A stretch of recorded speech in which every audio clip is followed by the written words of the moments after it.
Alors, on est au chapitre 4 et on va parler du réseau le plus utilisé et le plus célèbre dans le monde, qui est le réseau Internet.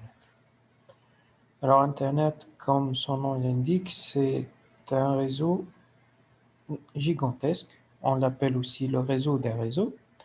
Il est composé de deux mots, de fragments. Inter, c'est pour interconnected, c'est connecté, euh, c'est une connexion interne. Et puis, net, c'est network en anglais qui veut dire réseau. On va avoir une interconnexion de plusieurs réseaux. C'est-à-dire que Internet sera formé d'un ensemble de réseaux et c'est pour cela qu'on l'appelle aussi le réseau des réseaux. Alors, n'importe quel ordinateur peut être accessible et en communication via Internet, mais on doit avoir ce qu'on appelle une adresse qui s'appelle l'adresse IP, qui est un protocole spécifique qui s'appelle Internet Protocol. Et si je veux avoir cette adresse, je peux communiquer et je peux accéder à Internet en utilisant cette adresse qui s'appelle l'adresse IP et qui est fournie par le fournisseur d'accès. Dans notre cas ici en Algérie, on est sur Algérie Télécom qui est notre fournisseur d'accès sur Internet.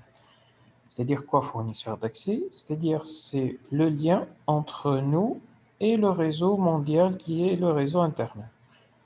Voici le réseau mondial par exemple, et voici un utilisateur. Alors ça c'est le fournisseur d'accès qui est dans notre cas Algérie Télécom. Alors pour que l'utilisateur se connecte sur Internet, il doit passer par le fournisseur d'accès qui lui est sur le réseau Internet. Alors bien sûr, le fournisseur d'accès va nous donner le droit d'accéder à Internet et cet utilisateur aura ce qu'on appelle une adresse IP bien spécifique et cette adresse IP va être sa clé pour être sur le réseau Internet et s'identifier sur ce réseau qui est un réseau mondial. Alors l'adresse IP elle est composée d'une série de nombres séparés par des points. Vous avez ici des exemples. Par exemple, l'adresse IP 192.168.2.10 et c'est une des méthodes très efficaces pour identifier les ordinateurs.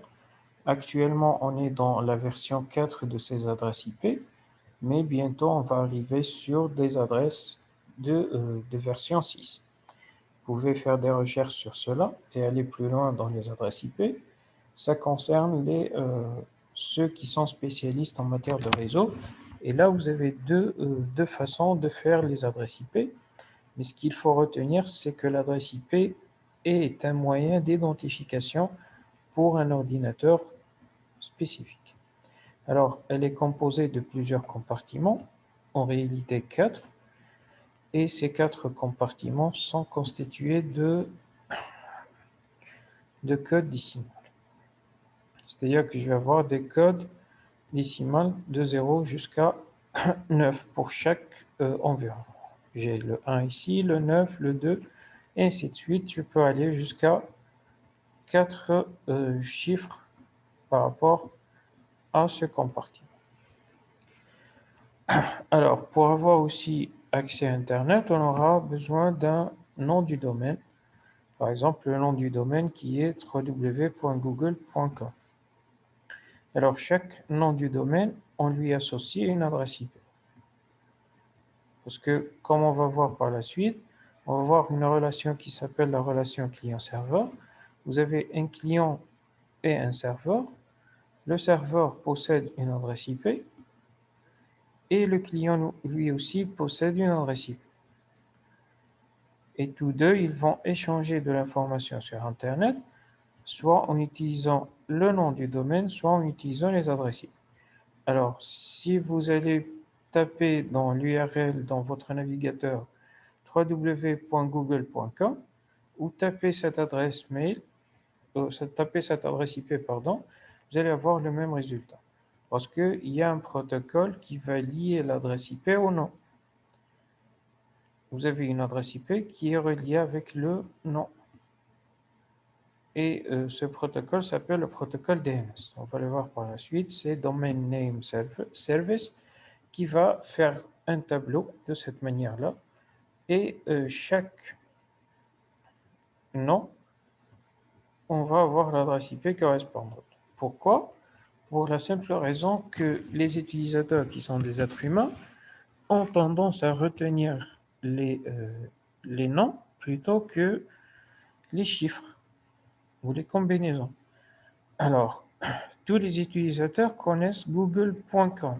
Ils peuvent retenir cette URL qui est google.com ou bien yahoo.com ou hotmail.com.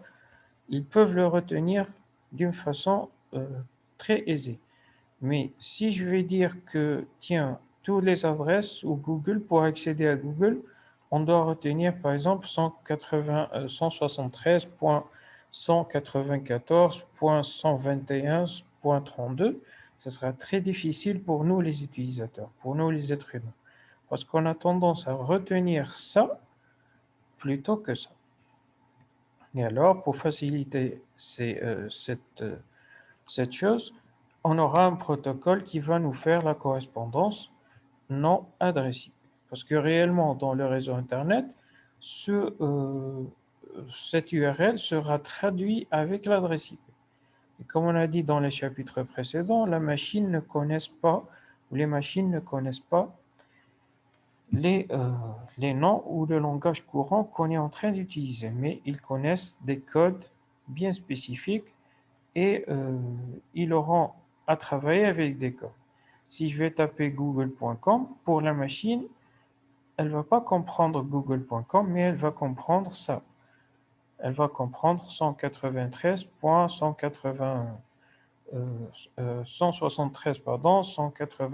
ainsi de suite. Et en plus, elle va traduire ça déjà en binaire, 1, 0, 1, 0, 0, 1, et ainsi de suite. Alors, on aura cette adresse IP qui sera transformée en binaire pour faciliter l'accès et on aura accès à notre google.com en utilisant bien sûr ces adresses qui sont les adresses IP.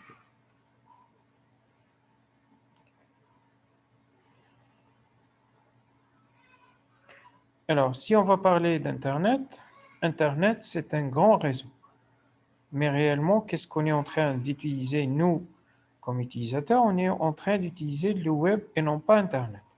Parce que tout Internet représente énormément de structures. Internet, il est composé d'une structure reliée au réseau, c'est-à-dire les interconnexions réseau, une structure reliée, par exemple, à la sécurité dans les réseaux, une structure qui sera responsable des noms du domaine, la création du domaine, et vous avez aussi une structure qui s'occupe du web.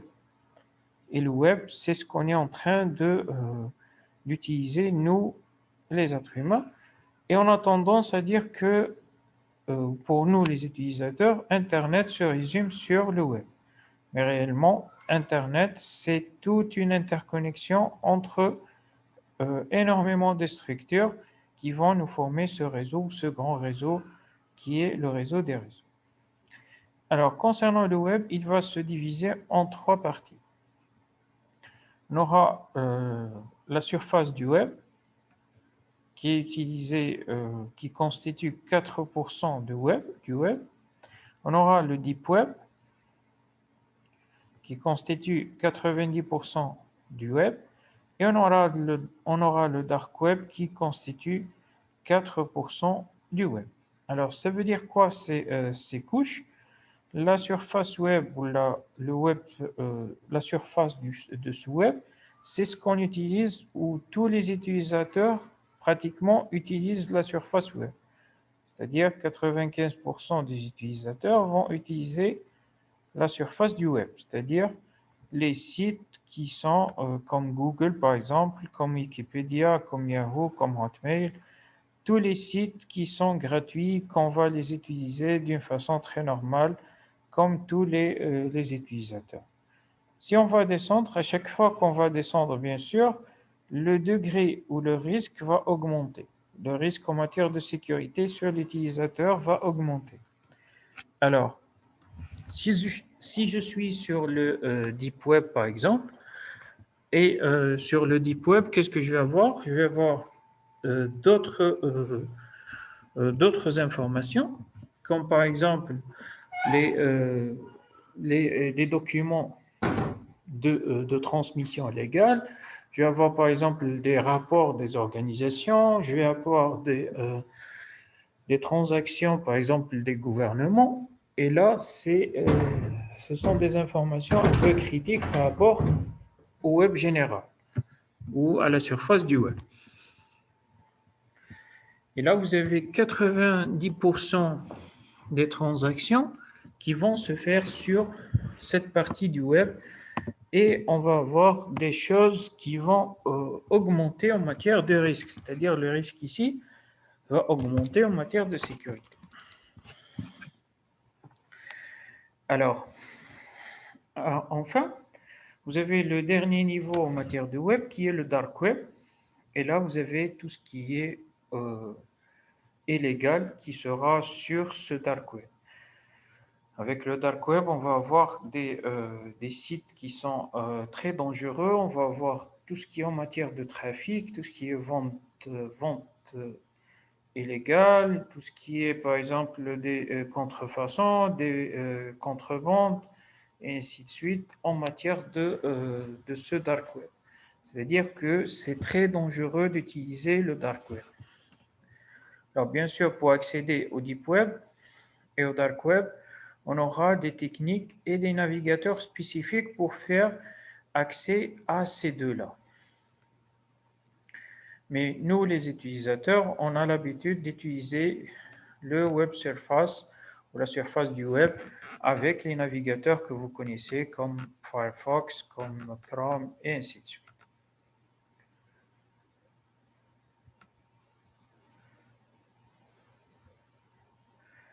Alors, dans le web, on va avoir une relation qui s'appelle, dans le réseau, on va avoir une relation client-serveur. Alors, le client va exprimer son besoin sous forme de requête et le serveur va lui répondre soit en affirmant son besoin, bien sûr, et soit par un code d'erreur en disant qu'il n'a pas trouvé son besoin ou sa requête. Bien sûr, ici, le besoin de l'utilisateur, c'est demander un site web bien spécifique, demander un document, accéder à une page web, télécharger un document, et tout cela va se faire par le biais de son navigateur qui sera l'intermédiaire entre le client ou la machine ou l'utilisateur et le serveur web. Alors, les autres composants du web, on va commencer déjà par la connexion. Je dois avoir déjà une connexion sur Internet pour accéder au web. C'est tout ce qui est en rapport avec le réseau. Je dois me disposer d'un abonnement Internet via un fournisseur d'accès pour me donner accès au réseau Internet. Ça, c'est déjà la première des choses. La deuxième des choses, c'est que je vais utiliser un protocole qui s'appelle le protocole TCP/IP ou le modèle client-serveur comme on l'a détaillé.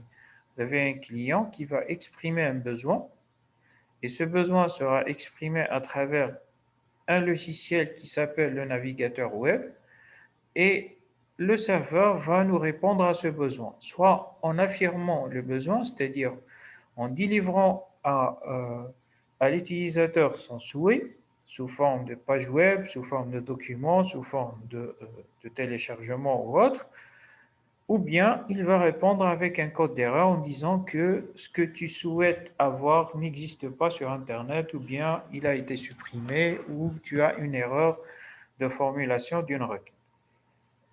C'est le modèle client-serveur ou bien le modèle TCP/IP, c'est la même chose. Et TCP/IP parce que d'un côté, le client ou bien le serveur vont échanger en utilisant des adresses qui sont les adresses IP. On aura aussi le protocole DNS qu'on l'a déjà évoqué. DNS pour faire la correspondance entre le nom et l'adresse IP. C'est comme si que je suis sur une annuaire et ça ressemble beaucoup plus à votre téléphone. Lorsque vous allez avoir, par exemple, des noms dans votre répertoire de téléphone, vous allez utiliser une correspondance entre les noms et les numéros de téléphone des personnes. Lorsque vous allez appeler, vous n'allez pas mettre le numéro de téléphone de la personne, mais vous allez chercher son nom et l'appeler directement depuis votre téléphone. Pourquoi? Parce que vous avez tendance, comme utilisateur, comme être humain, de retenir les noms plutôt que les numéros de téléphone. C'est la même chose avec les adresses IP.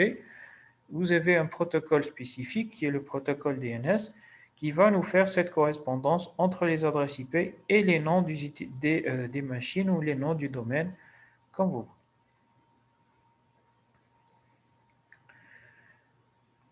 Alors, on aura des domaines bien spécifiques dans le web et on aura des extensions.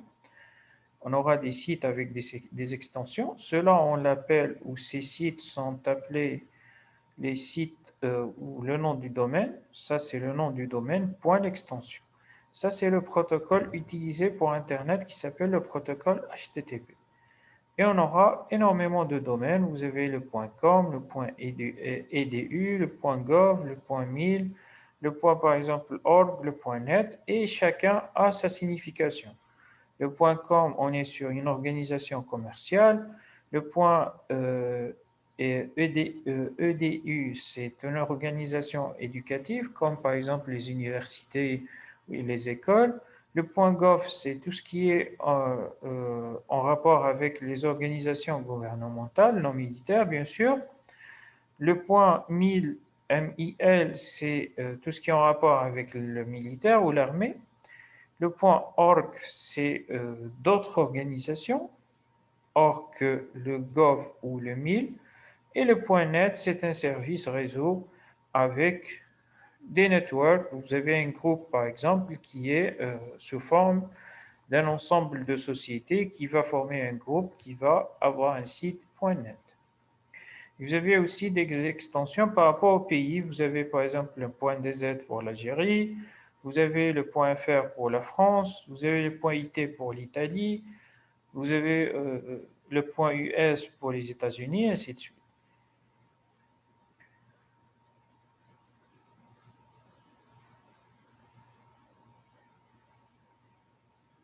Alors, parlons à présent du protocole HTTP, qui est le protocole Hypertext Transfer Protocol. Et c'est un protocole d'application qui va définir le langage de communication entre le client et le serveur, c'est-à-dire qu'il va formuler les requêtes et les réponses entre le client et le serveur, et il va utiliser des langages spécifiques au web comme le HTML par exemple pour formuler la requête et les réponses. Alors, le web aussi, il se compose des fichiers composants ou des fichiers composants. On aura des fichiers de code, comme par exemple l'HTML, CSS, qui vont composer des sites web. Et on aura les ressources, comme par exemple les vidéos, les documents, les images, les documents .pdf, les documents .doc et autres documents ou d'autres types de documents. On aura ces deux qui vont nous former les composants de notre web. Les fichiers de code vont créer l'ossature de la page, c'est-à-dire la page web sera créée avec un langage de programmation. Ça, c'est le langage de programmation HTML. Et vous pouvez documenter sur ces langages de programmation, HTML, CSS, JavaScript, PHP. Ce sont des langages de programmation spécifiques au développement web. On va créer des pages web où le développement web, c'est la création de ces sites web ou ces pages web en utilisant ces langages de programmation.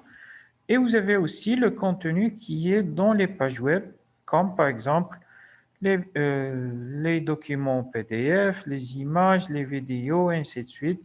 Vous avez ces contenus qui sont associés sur les sites web.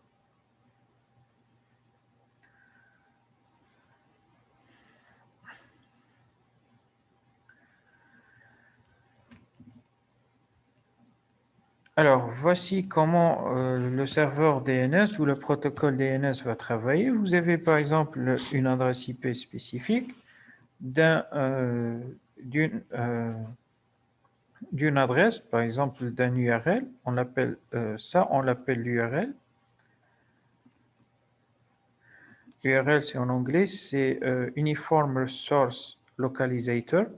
C'est une localisation d'une ressource d'une façon uniforme. Alors, je vais avoir l'utilisateur qui va taper par exemple foobar.com. Cela va être redirigé vers le serveur DNS. Et puis, qu'est-ce qu'on va avoir? On va avoir l'adresse IP qui va avec ce site-là. Alors, une fois qu'on va avoir l'adresse IP, on va se connecter vers le serveur web de ce site et on va avoir où récupérer le contenu depuis ce serveur web. Et on aura toujours cette relation entre le client et le serveur. Le client d'une part et le serveur d'autre part. Le serveur doit toujours répondre soit en affirmant la requête, soit il doit répondre en disant que c'est un code d'erreur. Et le client, c'est nous les utilisateurs, on va s'appuyer sur un navigateur qui est le navigateur, c'est un logiciel qui va nous aider à comprendre les requêtes et les réponses depuis le serveur web et les interpréter comme étant des résultats visuels à l'écran.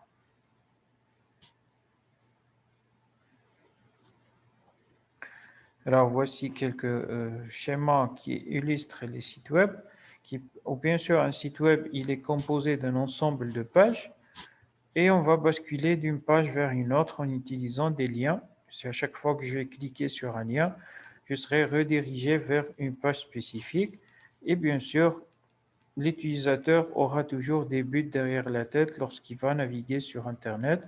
Il va télécharger par exemple une vidéo, ou bien télécharger un document, ou consulter par exemple des informations, ou suivre un cours en ligne, quoi que ce soit. Il aura toujours un but derrière la tête pour naviguer sur Internet depuis une page vers une autre. Alors, arrivons maintenant à la définition du navigateur, qui est un logiciel bien spécifique qui va nous traduire tout ce qui va se passer entre le client et le serveur d'une façon à avoir des résultats visuels à l'écran. Parce que le serveur, en général, lorsqu'il va nous envoyer, il va nous envoyer des codes, comme on a déjà évoqué, il va nous envoyer des codes.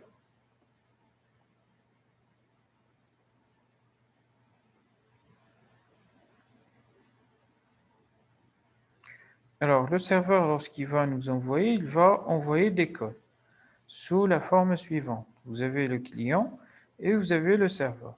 Le client, lorsqu'il va demander, par exemple, google.fr, alors le client, qu'est-ce qu'il va faire? Il va s'appuyer sur le navigateur. Le navigateur va transmettre son souhait vers le serveur. Alors le serveur, lorsqu'il va répondre, il va répondre avec le code de la page google.fr. C'est-à-dire, il va répondre avec le code HTML, CSS, JavaScript du google.fr, c'est-à-dire le site demandé. Alors, le client, qui est l'être humain, ne peut pas lire ce code-là. Il aura besoin d'un traducteur, qui est le navigateur. Alors, le navigateur, qu'est-ce qu'il va faire? Il va recevoir ces codes, il va les interpréter et il va nous donner un résultat visuel à l'écran sous forme d'une page web. C'est ça le rôle essentiel du navigateur, c'est être un intermédiaire entre le serveur et le client en interprétant bien sûr les langages d'un côté comme de l'autre. Il y a énormément de navigateurs web. Ici, on a donné quelques exemples. Vous avez par exemple le Google Chrome qui est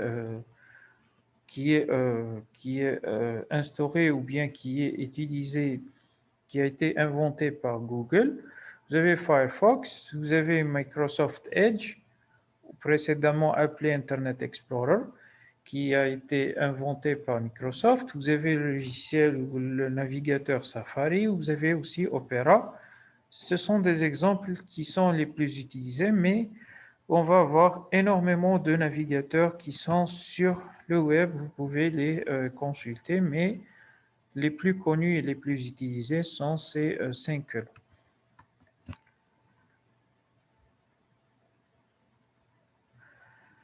Alors, le navigateur, voici un aperçu sur le navigateur. Qu'est-ce qu'on va avoir sur un navigateur? On va avoir d'un côté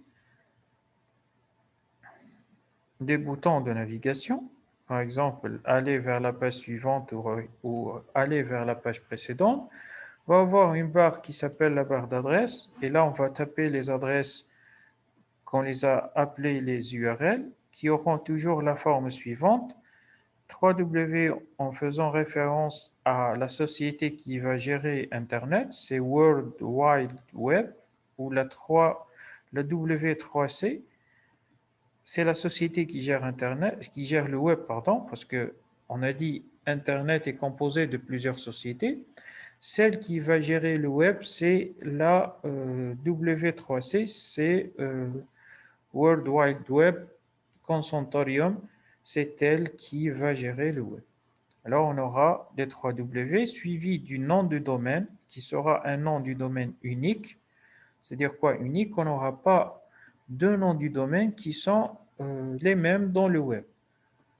Et on va le réserver et louer cet espace depuis cette société. Lorsqu'on veut lancer, par exemple, notre site web, on doit louer ce nom du domaine afin de le lancer sur Internet. Point l'extension. L'extension, c'est soit géolocalisé, soit, comme on a vu, l'extension va être ici, par exemple, géolocalisée. C'est-à-dire que je vais accéder au serveur de Google qui se trouve en France. Je vais avoir www.google.fr. Alors, je vais avoir aussi une barre de menu, qu'on l'a déjà évoqué. Vous avez des options à parcourir lorsque vous allez avoir cette barre. Vous allez avoir une barre personnelle où vous allez stocker vos sites favoris. Et là, c'est la zone d'affichage de la page web où vous allez avoir le site ou la page qui va défiler ici dans cet espace-là. Et en même temps, tout en bas, vous allez avoir une barre d'état. C'est elle qui va nous renseigner sur l'état de progression de la page. Est-ce qu'elle est en chargement? Est-ce qu'elle a fini d'être chargée?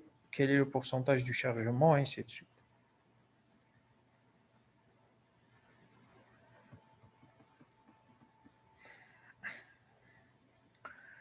Alors, passons maintenant à les moteurs de recherche ou comment effectuer des recherches sur Internet. Alors, les recherches sur Internet peuvent être divisées en trois catégories. Soit vous connaissez l'adresse d'un site bien spécifique et là, vous allez directement vers la barre d'adresse et vous allez taper votre URL. Par exemple, je connais google.fr. Alors, je vais directement écrire google.fr dans la page d'adressage ou dans la barre d'adressage. Soit je ne connais pas l'adresse du site web, alors qu'est-ce que je vais faire? Je vais utiliser ce qu'on appelle un moteur de recherche et ce moteur de recherche va me demander de taper des mots qu'on appelle les mots-clés qui vont caractériser l'information recherchée. Alors, si je ne connais pas, par exemple, le site google.fr, je vais aller pour taper sur le moteur de recherche, je vais écrire un mot-clé. Le mot-clé, par exemple, c'est Google. Et lorsque je vais avoir ce mot-clé sur le moteur de recherche, il va me donner, bien sûr, les choix possibles. Et depuis ces choix, je vais choisir le site qui va me convenir. Le troisième ou la troisième façon, c'est je ne sais pas ce que je vais rechercher. Alors là, je vais surfer au gré des pages web qui s'affichent et taper des liens hypertextes qui s'affichent à fur et à mesure de la navigation. Et là, je vais avoir à naviguer sur Internet et découvrir ce que je vais parcourir. Mais les plus courants sont ces deux-là. Soit je connais l'adresse, je vais la taper directement, soit je ne connais pas l'adresse en l'occurrence, mais je connais un mot-clé qui fait référence à notre recherche bien spécifique. Alors, en matière de moteur de recherche, celui qui est le plus utilisé dans le monde, c'est bien sûr Google avec ce pourcentage-là, c'est 91,8%. Vous avez d'autres moteurs de recherche comme Yahoo, comme Babylon, comme Orange, comme Bing. et qui vont se partager des pourcentages moindres par rapport à Google, qui est le dominant en matière de moteur de recherche. Alors, la première possibilité, on va les illustrer. Vous avez par exemple courinfo.fr où je connais l'adresse, je vais la taper directement dans la barre d'adressage et je vais avoir mon site d'une façon directe. La deuxième possibilité, je ne connais pas par exemple le site que je vais naviguer et puis je suis en train d'écrire par exemple cours informatique dans le moteur de recherche. Je vais écrire des mots-clés comme par exemple cours informatique gratuit et sans publicité. Et là, je vais avoir énormément de choix et je vais m'accéder par exemple à courinfo.fr en cliquant sur ce choix spécifique. Alors, on va avoir le moteur de recherche ici qui est Google. On va avoir le nombre, les mots-clés qui sont écrits. Vous avez ici le résultat, je parle du moteur de recherche de Google bien sûr. Je vais avoir les résultats en matière de secondes, c'est-à-dire le nombre de résultats qui a été trouvé et quel est le temps alloué pour trouver ces résultats. Je vais avoir quelques annonces publicitaires. Je vais avoir les choix, le premier, le deuxième, le troisième. Et je vais avoir les pages qui vont parcourir dans Google. Bien sûr, les choix vont correspondre bien sûr aux mots-clés que vous allez taper. Les moteurs de recherche utilisent aussi quelques notions payantes, c'est-à-dire celui qui va payer au plus va être en première position en matière de recherche et celui qui va payer moins va être dégradé en matière de position. C'est purement commercial. Vous allez avoir à payer pour mettre votre site dans les premières positions. Alors, on peut aussi utiliser ce qu'on appelle la navigation privée. Dans un navigateur, on peut choisir cette option en disant que je veux naviguer d'une façon privée. Alors, cette navigation privée va effacer l'historique de navigation parce que par défaut, lorsque je vais naviguer sur Internet, mon historique sera enregistré au niveau du navigateur. Lorsque je vais activer cette navigation, qui est la navigation privée, on va ne pas avoir ou ne pas enregistrer tout ce qui a été visité en matière de site web et on va avoir besoin on va pas avoir besoin de restaurer les sites qui ont été visités, savoir la trace de l'utilisateur.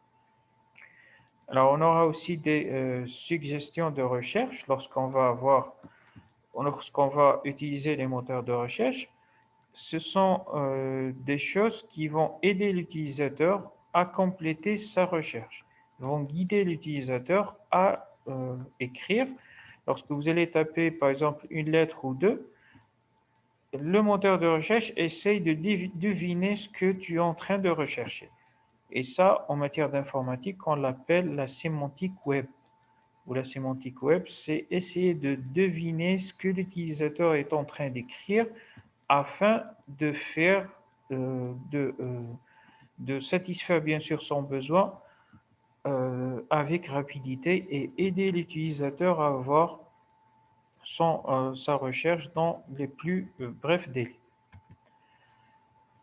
Et on a aussi cette notion très utile lorsqu'on va faire des recherches, c'est la correction de l'orthographe. Le moteur de recherche va vous corriger l'orthographe et il va vous proposer la recherche correcte en matière de faute d'orthographe et on va avoir des résultats qui sont plus performants par rapport aux fautes d'orthographe. On peut aussi effectuer sur les moteurs de recherche une recherche par image, surtout avec Google, où vous allez vous diriger directement vers cet onglet qui est les images.